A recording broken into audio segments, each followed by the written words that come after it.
আমি এমনিতে একটু ডায়েট কন্ট্রোল করার চেষ্টা করতেছি। এর মধ্যে পলিন এতগুলা মোমো নিয়ে আসছে আমাকে লোভ দেখানোর জন্য। আমি এখন না খেয়ে কি পারি বল? শোনো, এটা হচ্ছে বিকালের নাস্তা। আর তুমি অনেক শুকায় গেছো, ঠিক মতো খাওয়া দাওয়া করো না। এটা তোমার জন্য প্রাপ্ত, খাও। চুপ থাক, তুই আমার সবচেয়ে বড় শত্রু। তবে এই খাবারগুলা, এই যে নির্বাচনের ফলাফল দিবে, একেকটা কেন্দ্রে ঘোষণা হবে, টিভি দেখবো আর এসব খাবো। এই ৩ দিনে আমার ওয়েট আরো বাড়বে।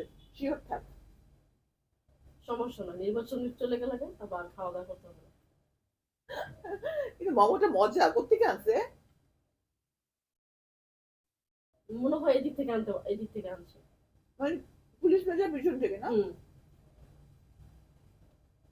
এদিকে তো ফাস্ট ফুড গুলো খুব মজা হয়। চিকেন হুম, ফ্রাই, ফ্রেঞ্চ ফ্রাই, মোমো। এগুলো তো সব মোটা হওয়ার সবচেয়ে বড় কারণ।